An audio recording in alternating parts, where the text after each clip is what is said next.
Hi,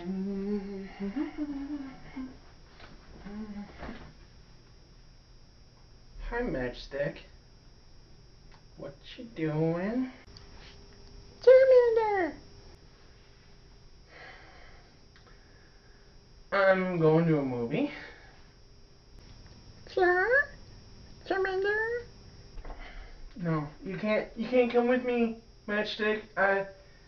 They don't let Pokemon in the theater. Charmander! Charmander! Yes, I'm going to see Avengers. You can't come with me. Charmander.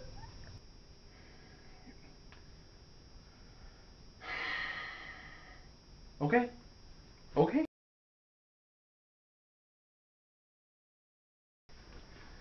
I'll just sneak you in, okay? Charmander. Here we go.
The Geek again. Thank you for joining me on the Geek's Obscure Reviews. My Obscure Reviews. I am all powerful. Today we're talking about the Avengers, the Age of Ultron film. I've just come home from it. This movie was pretty epic. I'm not gonna lie. It definitely lived up to the hype. Maybe just below the hype, but people have been waiting for this movie ever since Winter Soldier, which was about a year ago, so I don't know how it could live up to the hype, but if it didn't, it came pretty damn close. It was a lot to take in, and honestly, I'm going to have to see it again before I can give a better judgment, but I wanted to give this review while it was fresh in my mind, first time seeing it. Oh, I should tell you right now, there are going to be massive spoilers. But I will let you know at what point in the video that will happen. So, like, we'll have... If you miss it, it's on you. This is pretty big. We got a lot of characters in this. We've got, obviously, the heavy hitters. We got Iron Man, Thor, Cap, Black Widow, Hulk, Hawkeye, Nick Fury, Agent Hill, Ultron, Vision. I don't know if that's a spoiler. I'm pretty sure everybody knew Vision was going to be involved. If you watched the trailer, you knew he was coming. Scarlet Witch, Quicksilver. You know what? I didn't catch too many Easter eggs in this one, which is a little disappointing now that I think about it. I think the idea going into a Marvel movie now is that you're not 100% going to the Marvel movie to see that Marvel movie. You're going to it hoping to see more of the universe as a whole. You're hoping to see other characters before they get their own movies. You're hoping to see a hint of Doctor Strange. You're hoping for Spider-Man, Ant-Man, Guardians, whoever. You want to see more. You want to see more than what the movie's actually meant to show you. And part of that is sad. I mean, I definitely fall into that category. But at one point, you go a movie not to see the movie, you know? And I honestly don't know where the roof is on this. Honestly, I think the roof will be in Infinity War, which is going to be a huge event, and there's a year in between the two parts, in which there are going to be other movies in between those. Now, the timeline has changed. The upcoming release schedule has changed, and I'm going to do a follow-up video on that. I don't know when, but we'll get into it. But for right now, let's focus on Ultron. pretty intense. James Spader is an amazing Ultron. One thing that did bug me a little bit. Every incarnation I've seen of Ultron is kind of realistic in the sense that he's a robot. How artificial are you when your lips are moving? Ultron in this movie, his lips moved. He walked like a person. I could see movements that a robot would not make movements of. And in every other version of Ultron I've seen, in the comics, in the cartoons, he's been a little more artificial. His mouth never moved. It was a fixed spot, and I don't know. I'm just going off on a tangent now. But let's get into the film itself. We saw a lot of weird stuff in this. We saw Hulk versus Iron Man in Hulkbuster armor. That was a pretty intense fight. We saw characters switching sides. We saw the Vision. This was pretty big deal. And we got more information, not a lot, a little bit of information on the Infinity Gems, or the Infinity Stones as they're called in the MCU. Now, I honestly feel you can't do a justified review without spoiling things. So, that's the point we're at right now. Spoiler alert. If you don't want to hear spoilers, you want to go into the movie surprised, check this caption right now and mute your sound. I will let you know again when I'm done spoiling when to turn the sound back on. Okay, so let's get into it. Basically, we start. The Avengers are storming Von Strucker's base, which, if you've been watching Agents of S.H.I.E.L.D., turns right into that. Right away, right at the beginning, not a breath in, we're already into the action mode. Avengers storm Von Strucker's base, but the Maximoff twins, Scarlet Witch and Quicksilver, are there. They are not Inhumans. As far as I can tell, it's a little iffy on this, but from what I can tell, they are not Inhumans. They were regular people who were experimented on through the power of Loki's staff. Iron Man gets the staff, but not before Scarlet Witch puts some kind of fear into her head, which pushes him to make Ultron.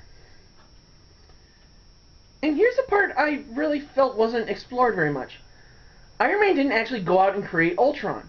He tried to. He ran tests and scenarios and all this, but he never actually pressed the Make Ultron button. It just triggered on its own, and I really felt we were never given a logical explanation at that. He just showed up. He just showed up, and I don't want to get into heavy spoilers, but we're going to get into spoilers. I don't want to get into how he showed up or any of that, but long story short, Ultron comes out, and he is not shy about it. He makes sure the Avengers know almost immediately, I'm here, I'm going to cause you guys a lot of trouble, and it definitely tears the team apart a little bit at times. I feel for the most part they're together. They're a lot more together than they were in the first film, but there are tension moments. Thor has a little bit of a hissy fit. Not really much of one at all, but enough to make you say, hey, calm down, buddy. And throughout the course of the film, Scarlet Witch gets into almost everyone's head. She gets into Cap's head, she gets into Scarlet Witch's head, she gets into Hulk's head. Scary. She even gets into Thor's head, but Hawkeye is able to catch her before she can, which is good, because it ties in a little bit to the last film. Because if you remember, Loki poked into his brain a little bit. He's not a fan of the whole mind control thing. And it's not really mind control, it's just, it was really her making them see their own worst fears. And it upset them. Obviously, it rattled them, which is going to affect their fighting. So we hit Black Widow the hardest. And they dealt with it, they sucked it up, they moved on. Nick Fury shows up. Oh, we see a little bit of Clint Barton's character. He has a family. Big deal to me. But it's pretty interesting what they did with Hawkeye. And they're showing so much of this part of it that I almost worried, are they going to kill him? And it almost looked like they did, but, and heavy spoiler, Quicksilver takes the hit for him, and Quicksilver dies. I feel it's a spoiler, so yeah. It's hard to take. And it's amazing because Scarlet Witch feels it. She is more a telepath in this film than we've seen before. As always, I'm never really 100% sure on her power set, but she definitely had a lot of telekinetic and telepathic stuff going on, and it is pretty intense.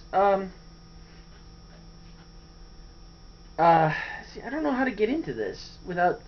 See, it all hits you so fast that it's hard to collect and to focus on what's happening. So, let's see. They fight Ultron. They have to regroup. They hang out at Hawkeye's place, which is a farm in, I don't even remember where. I think Oregon. I'm probably wrong. We run into Nick Fury there. We find out a little bit more. While this is going on, Scarlet Witch and Quicksilver realize, you're not trying to destroy just the Avengers, you're trying to kill everybody. And I guess naive supervillain turned heroes don't realize, hey, you're not trying to screw us, are you? But they almost instantly change sides, and all this stuff happens. Meanwhile, Ultron's trying to create Vision. The Avengers get a hold of the Vision and input Jarvis into the Vision. So he's not Jarvis, he's not Ultron, he's something new. He's now Vision. And I really liked the Vision in this film. I didn't think I was going to like it because you hear about this movie for over a year and you think they're cramming so much into this film that it's not going to work. But it really does. And it fits so beautifully. Meanwhile, Thor, after seeing his Vision, decides he needs to go and take a look at some stuff. And this was a big deal to me. This is the closest thing we got to that big outside the Marvel Universe hit for us all. We learn more about the Infinity Stones. Not more, necessarily. We do get confirmation on what stones we've seen and what they were. There's the Tesseract, there's the, I want to say the Ether, the stuff in Thor 2, there's Loki's staff, and there's the one in Guardians. And what bothered me about this was that Thor went on what I can only call a vision quest, and learns that 4 stones have been ID'd and found. Okay, so explain to me how you know what the Guardians have found out, if they're not really connected right now. But whatever. He knows there are 4 stones, there's 2 more unaccounted for, so he goes back to Asgard at the end of the film. But not before helping out and taking down Ultron. Which, by the way, Ultron takes a scepter, but I'm telling you this stuff out of order, I feel you should know that too. At one point, Ultron takes a scepter, and the jewel itself shatters, and the stone is inside that jewel. And it's the Mind Stone. And he uses that and puts that in Vision's head. And that is like his power source, or what part of the basically what makes him Vision. With the help of the Vision, Scarlet Witch and Quicksilver, they take down Ultron, and all is good with the world with some exceptions. Quicksilver's dead. Hawkeye has retired from the team to live with his family and his newborn 3rd child. Hulk and Scarlet Witch have developed a pretty intense romance. Like not intense as far as like intimacy or anything like that, but there's no mistaking these two like each other in a romantic way. Hulk, as Hulk, decides he's not going back. He's in a plane. Scarlet Witch is trying to talk him through turning the plane around, and he taps the turn off call button, basically. And then he sits down in the jet and flies off. Never once did he turn back into Banner during this whole scenario. He's Hulk the whole time this is happening. So there's some intelligence here. Whether it was like some kind of transition, like maybe he was about to become Banner and some of that knowledge started to seep in. I don't know, but I honestly feel this was a turning point for the Hulk. So Hawkeye has left the team, Hulk has left the team, for lack of a better term. Iron Man decides to call it a day. Thor goes back to Asgard, so the only team members we have left is Captain America and Black Widow. But we have some new recruits. Previously in the movie and during the final fight, we got to see War Machine, and he's joined up. Sadly, we didn't get to see him beforehand, but we see the Falcon show up.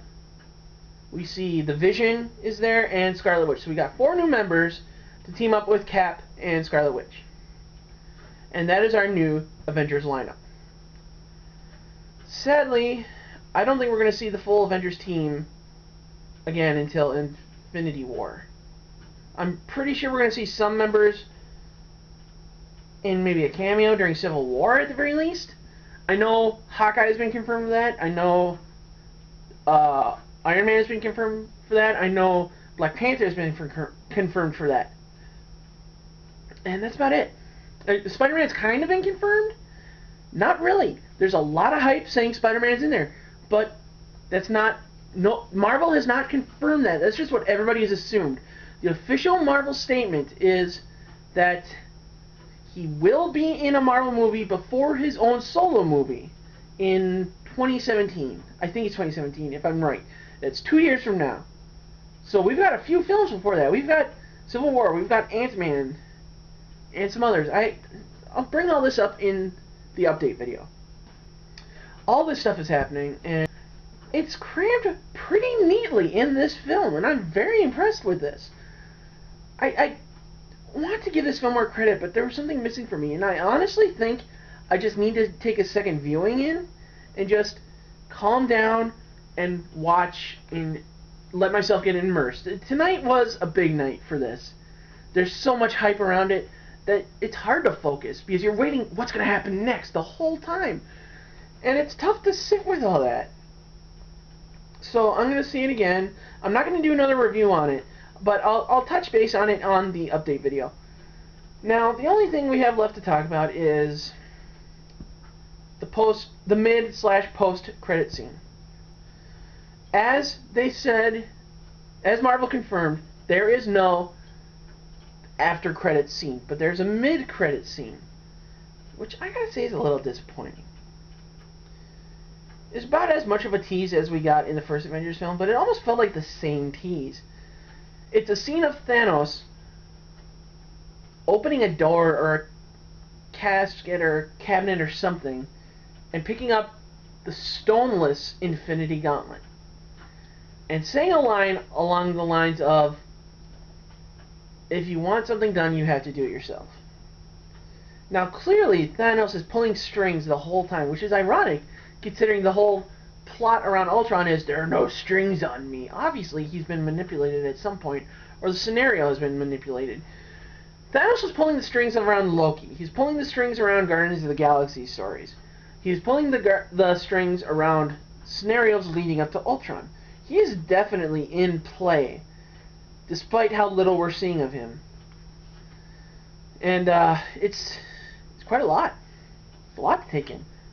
And I'm really excited to see what happens next. I am really, really excited to see how Ant-Man will fit into all of this. And it's almost a little sad to see that Ant-Man is going to be the end of Phase 2. Because, and here's why. Not to take anything away from Ant-Man, I just feel like Phase 2 is just leading up to Phase 3. It's not its own contained set of stories. And I don't know. It just feels kind of a bummer to know that this is just lead up into the third part. But that's... I'm drifting from my review to other stuff. I don't want to do that. So that's the end of the review today. We got a lot of more stuff coming up.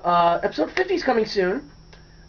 Maybe not soon. I'm kind of having trouble focusing lately. There's a lot of stuff going on. But it's coming. And on episode 50, we're going to have that giveaway. We're going to find out who wins that Transformers Imported Beast Wars. I'm going to call him Tanuki-tron. We're going to find out who wins that. We're going to deal with some pretty interesting stuff. I've got a few ideas lined up, but it's tough to focus on stuff. It really is. But we're getting there. We're closing in, sort of speak. So that's it for now. Until next time, this is the Geek saying, good journey.